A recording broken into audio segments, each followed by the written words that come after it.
if you ever go to Pinburg and that game's working, definitely try Motor Show because you're never going to play that anywhere else. Cool. All right. That does it for our viewer questions.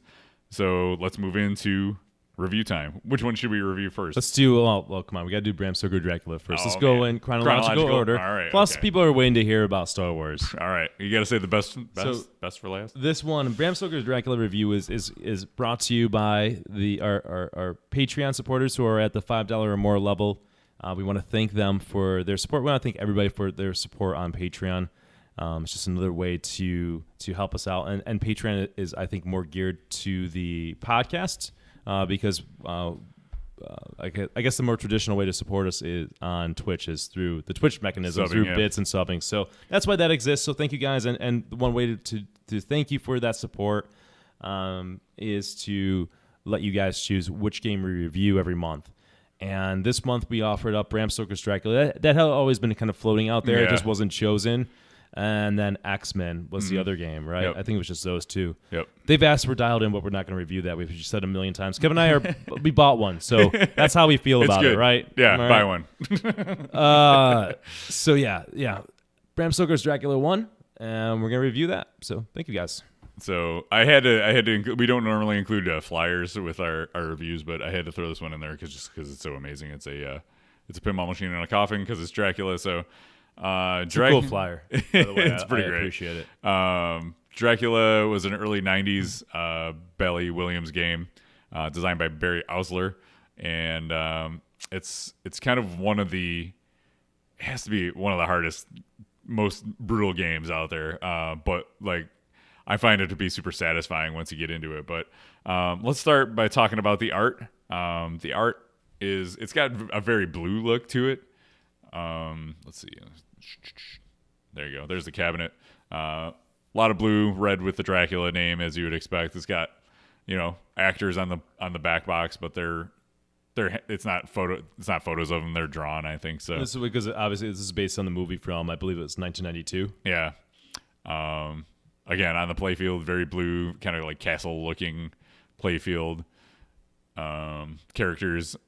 I don't know what's going on there, but there's some action on the playfield. That's from the movie, yeah. Yeah. She's getting into it's whatever's about love, going on man. there. Yeah. That's the direction the movie went in. So love never dies, bro. Yeah. And then you got Ron Jeremy in a coffin up there, so it's all good. Yeah. I like the kind of like molded plastics and stuff that are around. That's cool. It's a nice touch. Yeah, on the sides and stuff. It really kind of fills out the playfield and makes it look cool. Mm-hmm. What do you think of the art overall? I dig it. I mean, I'm for whatever reason I'm partial to games that have like a lot of blue in it. I don't know why. It's so simple. My God, you put blue in a game and suddenly I'm like, it's pretty good art. I like it. I think it just encapsulates the feeling of the game, and it's what I expect from Dracula. Probably the least part that I like about it is the back glass. It's not bad. Yeah. It's just when you put a bunch of actors on the back glass, it's not something I get excited over, but it's not. It's solid. It's good. Yeah. It's not one of my favorites, but I do like the kind of atmosphere it sets. It does accomplish that. Yeah. It's got the vibe of it all. I would have almost preferred maybe the clean look of the maybe like the movie box, or like it was just like the Dracula letters, and I think it's like kind of gray behind it. Yeah, that was cool. It's just kind of clean. It's just there's something clean about it, and because there's always a lot going on in pinball, and I think it doesn't hurt to have just like a clean look at some point on it. But that's just, again, that comes down to preference. It's not a bad back glass by any stretch of the imagination. Yep. So that is art. Sound. 30 million, right? That's what it's all about, those call outs in Dracula, but it's got kind of eerie organ music feel to it's it. sort of atmospheric is the music that kind of goes on, and what's cool about it is it sort of lingers in the background, which is, again, it draws you into the game. And I think this is really good decision making for when it came out in the early 90s. Sort of eerie, lingers on the back of the game. It's got the voice of Dracula in there at certain moments. but it gets louder at certain parts of the game. Yeah, it does. It amps up the better you're doing, or in key moments, like when you hear the coffin open or Dracula laughing, like his like, and the balls like right? dropping the coffin. It's like boom, yeah, boom. yeah. It's got, I don't know, man. As we're talking about the sound, it's got a really good sound. Yeah. I think it nails the theme perfectly. Yeah, I love the sound on it. Toys. We kind of saw those earlier, but we can pop them back. And on no the screen. Keanu Reeves. No Keanu Reeves. You can get them if you get prototype. I think that he's on the slings. I would love that they did a John Wick pinball machine. I just thought of that now. There you But go. yeah, anyways. Yeah, I think the prototype slingshot plastics have Keanu Reeves on there. So if you really need Keanu in your Dracula, you can get those. But the main, it doesn't really have interactive toys. It's got like, Yeah, it does. it's got It the does, coffin. Kevin. but- Kevin. What? People are losing their minds right now. What? It's got one of the best interactive toys in all pinball. What is it? The magnet. Oh, The ball. The mist. Okay. I'm looking at like stuff on the playfield. You're fixated on Ron Jeremy. yeah, and, he's distracting. in a glass case, like a life, like those things where they preserve the body. Yeah, the Miss Multi-Ball is awesome. So yeah, if you've never seen that, Ron Jeremy in a I know, box. I can't stop looking at him now. I gotta make Yeah. Yeah. So if you've never seen Miss Multi-Ball, it's automatically lit on ball 3 with standard playfield settings, or you can qualify it. But if you plunk the ball into the hole on the left side of the playfield, a ball will travel across the playfield on a magnet, and you have to like knock it off of the magnet with the other ball. And sometimes it doesn't quite work, and they both get stuck, and then you're screwed. Sometimes. I would say 9 times out of 10 it does. It works out. But yeah. But yeah, it's great. It's a big. I loved when I had this in my collection because I was borrowing it for like 3 years from. I was babysitting for like 3 years. It was your Revenge from Mars. And I love like the moment when somebody who's like never seen the game before or never played it, or maybe new to pinball. I just kind of wait by the game for that moment to happen, and they're just, you see their eyes light up. They're like, "What's going on?" Yeah, it's really cool. I mean, to this day, the game is 25 years old, thereabouts, and it's one of the best, I think, toys in a pinball machine. Right. Such a cool moment, and again, they really did a good job with the theme and having that mist element. So very cool. As Fugel says, how do they work, those magnets? They're miracles. It is a miracle. It's a miracle in a box. All right, DMD and lighting. What do you think? Yeah, again, there's kind of that flick. I think they sort of flicker the GI sometimes. Yeah. In a good way, because it's set like the tone of like a candles burning kind of deal. Yeah. It's a darker game, but I like that because it hits the theme of it. So they've done a great job. Very impressive for a game that came out in the early 90s. Yeah, and this DMD wise, this game, it has like a typical orange DMD on it, but it's got a filter on it from factory that makes it look red, which is obviously appropriate for a Dracula game. You can get a color DMD for it, but I think kind of like you think with Walking Dead, it's like it fits the theme, so I don't think you really need a color DMD. Yeah, I don't think you need a color DMD in that game because the red is perfect, right? Yeah. I think a color DMD in that game would just make it cartoony. Yeah. And I don't think you want that cartoony vibe when something's really dark. And the whole thing is like red and blood, right? So great as is. When 2084 in chat says, when my son, 6 years old, saw the Miss Multi-Ball, he said, "Look, Dracula himself is controlling the ball." That's awesome. It's pretty badass. To get that reaction out of somebody, that's a cool trick. It's great. I still appreciate the Mist. Yeah. I still appreciate that toy. That's how good it is. It's not just like this gimmick necessarily. It's something cool because you can interact with it. Yep. Anyways. Cool. Gameplay. So I'll let you speak to this. You had the game in your collection a long time. What do you think? The gameplay, it's how do we get? I mean, this is gameplay and it bleeds into rules. It's a tough game, and I like that as a player. It has lightning flippers on it, standard. If you play a game Dracula that doesn't have lightning flippers on it, talk to the owner and say, "What WTF? You're cheating." Tell him he's cheating. She's cheating. It's a tough game. Just accept that it's a tough game, and that's the beauty of it because it makes you want to play more. I think it's a one more game type of thing. The ramps are smooth.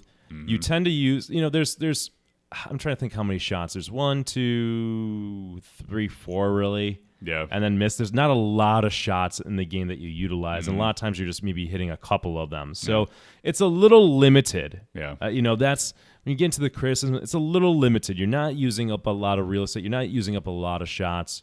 But the ones that are there, they feel very satisfying, and you can certainly get into kind of a flow with it. But then when you miss the game, like be ready to react. Oh, you miss a shot, be ready to react because it's probably going to be a drain. Yeah. So especially if you hit that center target bank, it's like you're dead. Yeah. It's sort of Borg-esque in that way, right? He's got some flow, but then there's other things that will just destroy you in that. The center target bank you never go for. That's the interesting thing. It's just there. It's there to kill you, basically. It's like I almost look at it like a wall. Yeah. That's sort of non-existent because you don't want to go after it. So. Yep.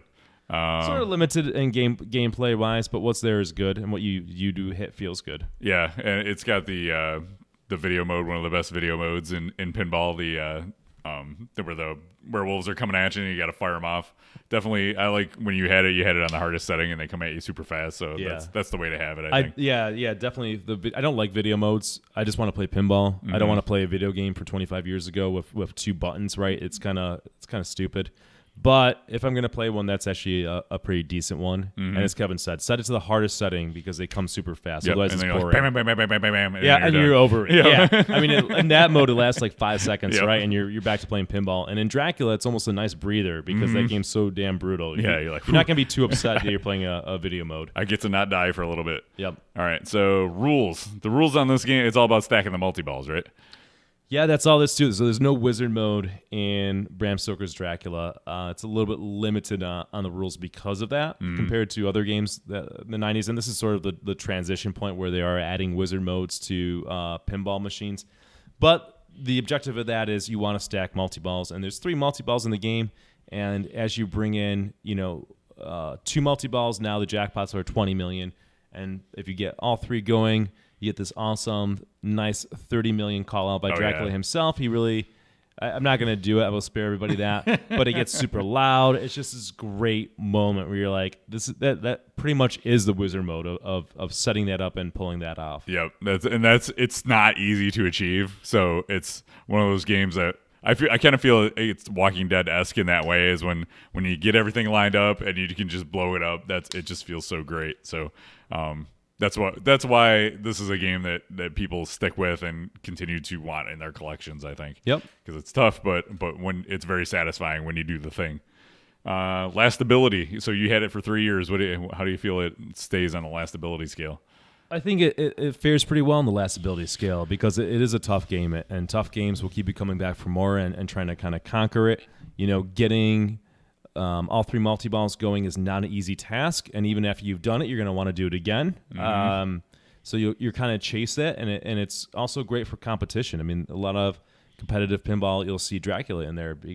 There's a couple of ways to approach the game, which is kind of cool, or trying to chase the 3 multi-balls. With that said, there isn't a wizard mode. The rules are pretty basic, so after 3 years, I don't feel like I need to have that game any longer in my collection. I thought 3 years was more than enough time. Maybe I only played it a lot for like a year or a year and a half or something like that. And I have a lot of respect for the game, but it's not, at least in my book, something that needs to be in the collection and I need to have forever. Right? Yep. I would agree. I've never owned it, but every time I would go to your house, I really enjoyed playing it. So it wasn't one of those games where I was like, I've played that, but it's like, I want to see if I can get the 3 multi-balls going, So it kept me coming back, and I could see it being good in a collection of a few games at least. Yeah, you're going to want that game in a larger collection. I think it's a great game to have in a larger collection. And I'm always down to play Bram Stoker's Dracula. So, I'm not, and I don't always feel that about a lot of pinball machines. If we had that, Kevin said you want to play it, absolutely. It's a yes all day. The nice thing is it doesn't. The turns are short, so you can play a 4-player game of Dracula and then say let's do it again, right? And sort of chase that 3-ball multi-ball. It's good. It's got solid lastability. All right, so let's move into our ratings. Let's go over the rating system for those of you who may be new. So we rate our games on a scale of 0 to 10. Hopefully we don't ever have any zeros, but I won't rank it. I won't count it out. But from 0 to 2 is a burn it. 3 to 5 is an expensive nightlight. 6 to 8 is a solid game, and 9 to 10 you should run out and drop a whole bunch of money and buy it. So for you, where does Bram Stoker's Dracula fall on that scale? As I alluded to earlier, I've had it. I didn't buy it. It's not a keeper forever, so it's not in the 9 to 10 range, which is reserved for very few games. I think we've only given a couple games that. Yep. At least I have. With that said, it's a very impressive game. It nails the theme. It sounds great. It's challenging. It's fun. It's a solid game, and I would put that on the high side all the way up to 8.5 for Bram Stoker's Dracula. Still very impressive that the game came out in the early 90s and can still capture my interest better than some games that have come out in the last few years. Nice. Yeah, I'm gonna put it at a 7.5. I think that it's a good solid game. Fun to play, keeps you coming back. Not the deepest rule set, but what's there is super fun. So highly recommend it if you have an interest in the game. I would recommend buying it. So. And we don't get into price much. We try to rate the game how it is. Because it changes, and you might be listening. It used to be like Dracula all day, right? Yeah. Because it was like $1,800 or less, and now they're at around something, $3, yeah. Something crazy. I think that's too much for that game in terms of where I would get it. If it was back in pricing where it was like a under $2,000 DMD game, it would be one of the games that we recommend to get. Yep. I think it's a little bit limited when you start getting into $3,000 because there's other games that just have more depth to them, more shots to them, more rules to them that I would put them in my collection before Dracula. So yeah, you start looking at like early 2000s Stearns and stuff like that in that price range. Yeah, so, it's worth bringing up the price because people had there's been a love affair with Bram Stoker's Dracula. I think as people have gotten better at pinball, and that was like the it game for a while, and might be cooling down a little bit, but it's worth mentioning.